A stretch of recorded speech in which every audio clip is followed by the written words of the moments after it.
Hello students, कैसे हैं आप लोग।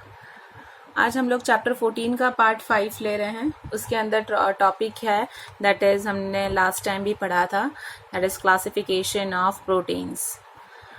ओके, क्लासिफिकेशन ऑफ प्रोटीन्स में हम लोगों ने लास्ट लेक्चर में पढ़ा था दैट इज़ उसके दो मेजर टाइप्स है।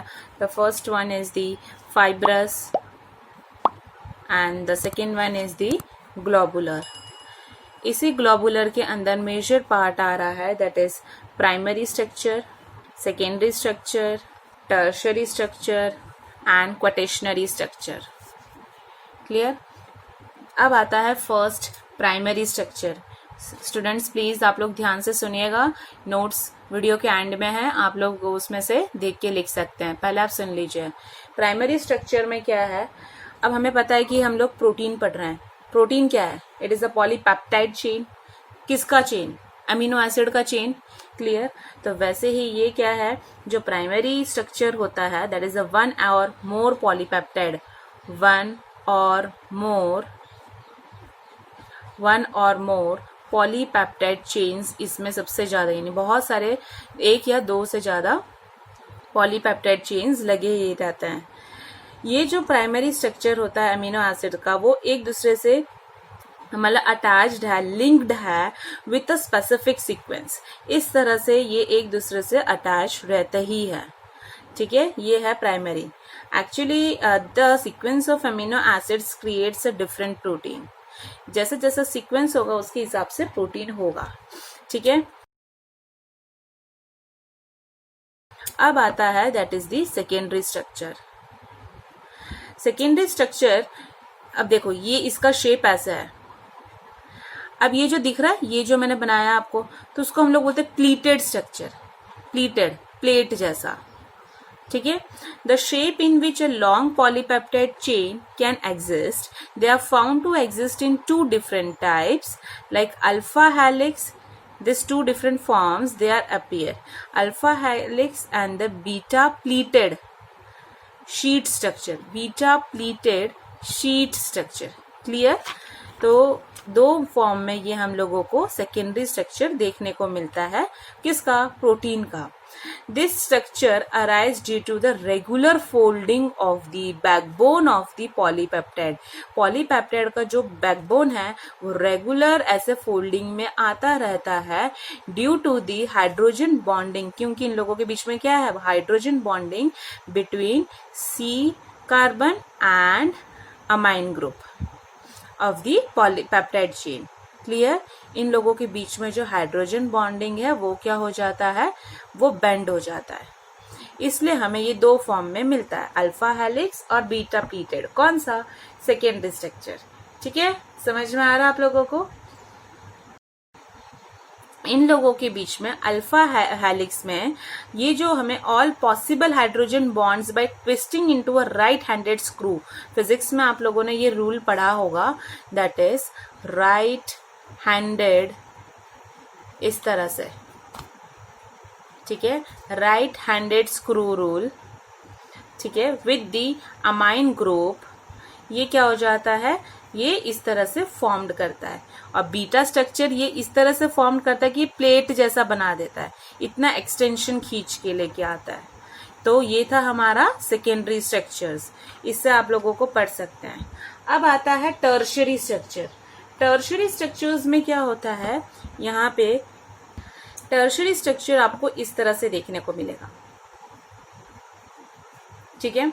Structure of protein represent overall folding of the polypeptide chain.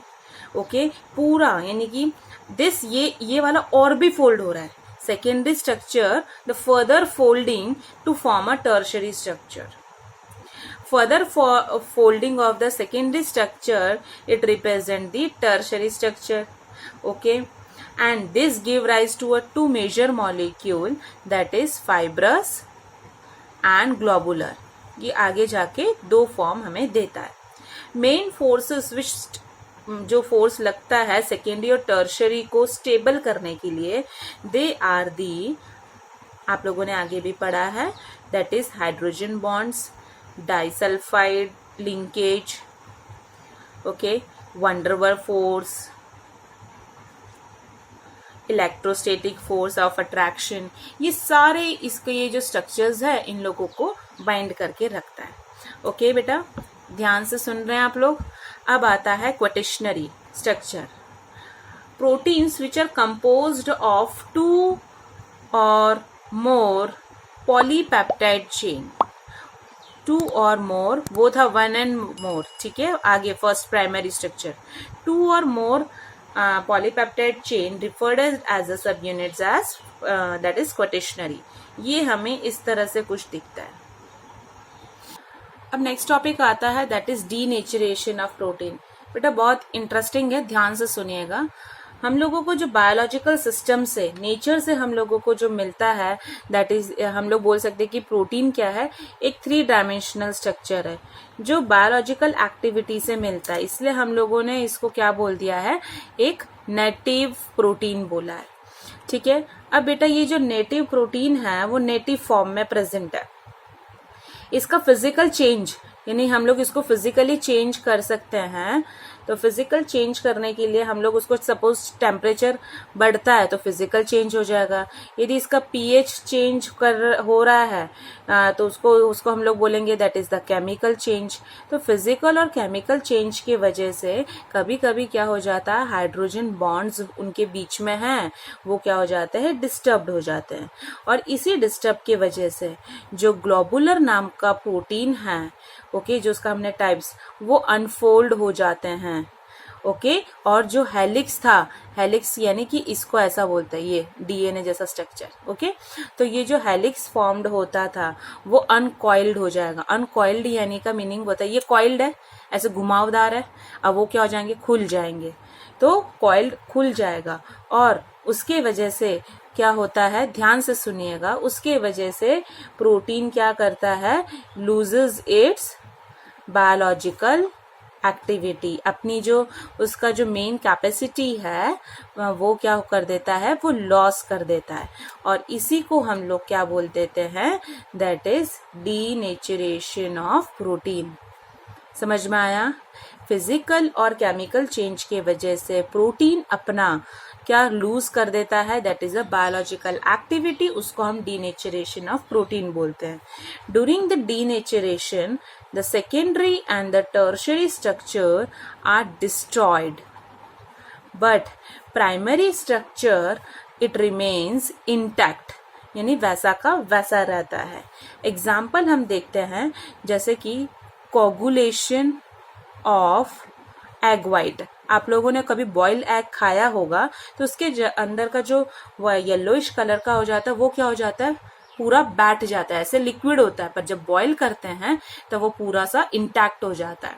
तो दैट इज, उसको हम लोगों ने क्या बोल दिया, डीनेचरेशन कर दिया. क्यों? क्योंकि मैंने उसका टेम्परेचर बढ़ा दिया.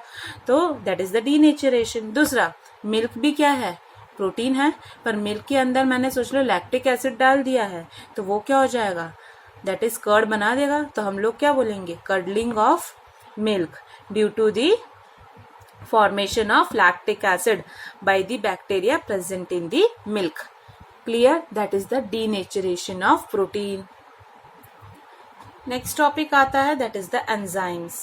Life is possible due to the coordination of various chemical reaction in living organism. It means that is the living organism life is based on the many chemical reaction. Which chemical reaction is occurring in your body? Like digestion of food, food का digestion होना, ये भी तुम्हारे body में एक reaction हो रहा है. फिर उस फूड का एब्जॉर्प्शन होना, एब्जॉर्प्शन होने के बाद तुम लोगों में एनर्जी आना, that is the production of energy. ये सारे क्या कर रहा है, एक रिएक्शन प्रोड्यूस कर रहा है. The process involves a sequence of reaction and all this reaction occur in the body. Okay. And which occurs which contains some certain biocatalyst and that is known as the enzymes. तो बेटा enzymes क्या होता है, हम उसको क्या बोलेंगे, that is biological catalyst, जो रेट ऑफ रिएक्शन को क्या करता है, फास्ट करता है। हमारे बॉडी में ये जो भी रिएक्शन है उनको फास्ट करवाता है विदाउट एनी इन्वॉल्वमेंट।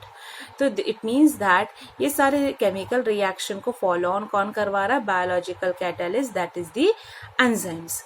चलो हम लोग ये बोलते हैं ऑल जनरली ये जो एंजाइम्स होते हैं वो क्या होते हैं, that is the globular proteins होते हैं। ओके हम लोगों ने पढ़ा फाइब्रस एंड ग्लोबुलर, तो वो ही ये ग्लोबुलर प्रोटीन्स होते हैं, that is the enzyme. Example है हम लोग माल्टोस लेते हैं C12H22O11, ठीक है। वो जब ब्रेक डाउन होता है, हाइड्रोलाइसिस होता है C6H12O6, two molecules of glucose. कौन टूट रहा है, दैट इज द माल्टोस। कौन सा एंजाइम इसको ब्रेक डाउन करवा रहा है, दैट इज माल्टेस। कोई भी वर्ड के पीछे ASE वर्ड होता है यानी वो एंजाइम की बात कर रहा है, ठीक है। कोई भी वर्ड क्या जो सफिक्स होता है वो ASE है, दैट इज उसका वो क्या है, वो एक एंजाइम है।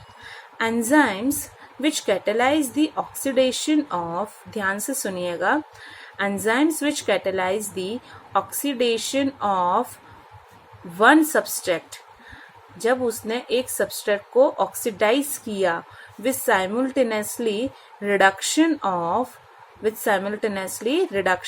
of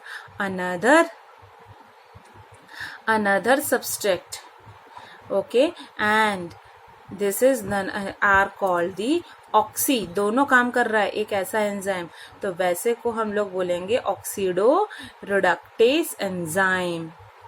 समझ में आया, oxidation of one substrate and reduction of another substrate, okay. And at the end of the कोई भी एंजाइम का नाम होता है, सफिक्स क्या लगता है, ASE। क्लियर। मैं आपको इसके रिलेटेड कुछ क्वेश्चंस देती हूँ बेटा, आप लोग एक बार देख लीजिए। ये क्वेश्चंस को लिखिएगा और लर्न करिएगा।